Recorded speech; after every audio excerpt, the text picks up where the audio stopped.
Making blueberry hand pies today. I've made homemade pie crust. I made that a day ahead of time, and I plopped it in the fridge overnight.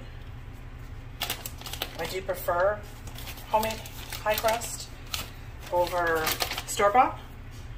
Most of the store-bought pie crust are, not only do they have a lot of preservatives in them, they also are usually pre-rolled out, so to use store-bought pie crust in these recipes with the hand pies, I feel like you get a bunch of waste because you'd have to cut out rounds with them. You can use pie crust, or you can certainly use, if you don't want to make homemade pie crust, you can also use refrigerated biscuit dough. I just roll them out. So I just pinch off a piece of pie dough out of my bag. This is refrigerated, it's very cold. I have several bags in the refrigerator, so I'll swap out when this bag gets a little too warm. You can also throw this into the freezer when you need to for like 20 minutes, 30 minutes, just to sort of really get it nice and cold. The fats need to stay cold in order to keep the pie crust nice and flaky.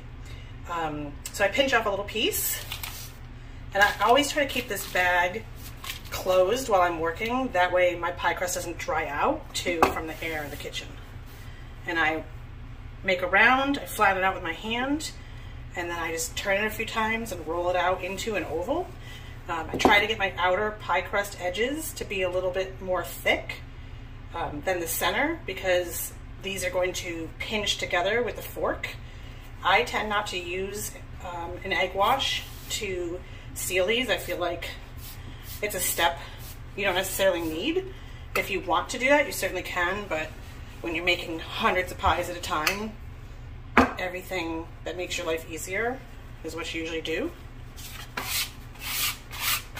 And they seal. I mean, you have one occasionally that maybe pops open a little bit, but for the most part, they don't tend to pop open. So I'm just going to do in the center a couple little scoops. This is blueberry pie filling. I made this on the stove yesterday when I refrigerated it overnight. It is definitely thick. You can make it thinner, you can make it thicker. It is still really cold, so that's why it looks really thick. But I want it to be thicker, so number one, you're just cooking the pie crust when you fry these. Or you can bake them too, but we tend to fry them because we are in the South. So the pie filling has to be cooked and already thickened. It's not going to thicken. You know, it's not like a traditional pie where you would thicken the pie filling while it bakes or whatever. These are only in the fryer for about 3 minutes, 2 to 3 minutes. So you're really just browning the pie crust and cooking it.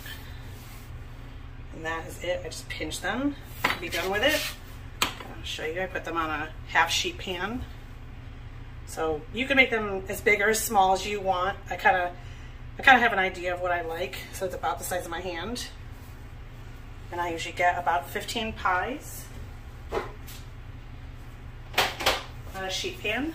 So we're going to have 5 across, 3 rows, and they're just overlapping slightly. I'll cover this entire tray with plastic wrap, and then it'll go in the freezer flat. Once they're completely frozen, you can actually stack them on top of each other with no issues. And then they will thaw on either the counter or overnight in the fridge.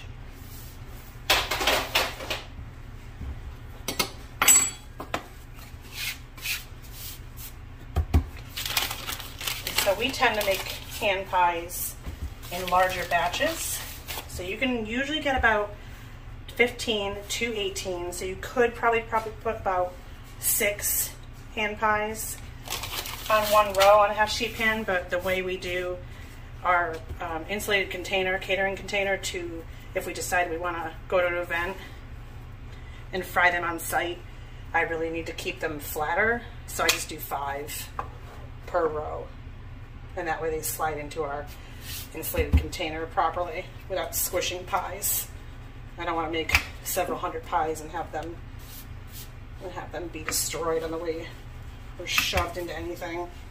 It's a lot of work, but they're really good.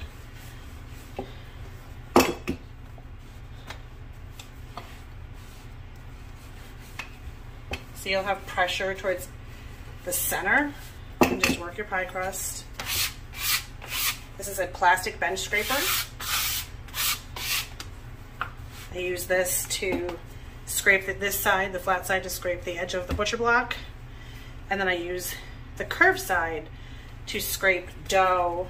Like if I'm making cinnamon rolls, I'll use that side, or pizza dough, to scrape that out of the bowl. And this is how I trim. So I'll show you that in a second. This is just a pastry wheel, or you can use a pie cutter too, a pizza wheel. They do sell presses that you can just put this into a press and turn it over and squeeze, which will give you a pretty scalloped edge. I've seen those on Amazon, but I tend not to do that. I kind of use what we were raised to use what you have. I'm going to save the scraps at the edge of the pie. As long as I'm not overworking those pieces, I will just incorporate them into pie crust pieces that I have not used yet. That way everything stays nice and nothing gets overworked. You don't want to overwork your pie crust. You don't want the pie crust to become too warm or to be hard to work with. And then the fats start to get warm, so it won't be as cold and it won't become flaky. But I usually, almost all the time, put the entire sheet pan. I make these ahead of time and put the entire sheet pan right into the freezer, and then they get cooked out of the freezer. They are thawed before we cook them. However, they are still very cold because you want the crust. That's another way to make sure the crust is really nice and flaky. Just tear off another piece.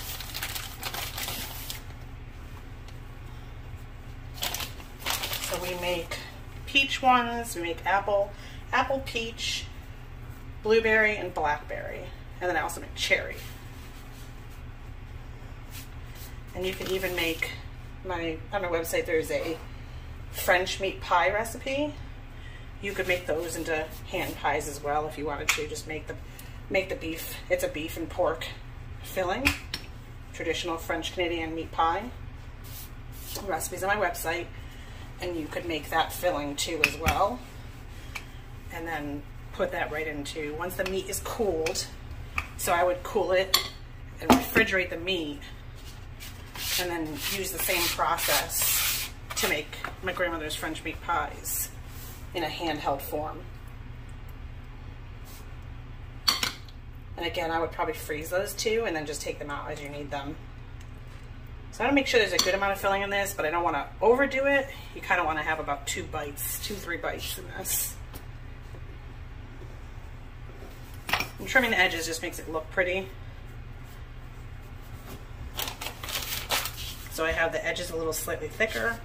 I'm going to bring the flour over, dip my fork in flour, and then press it down.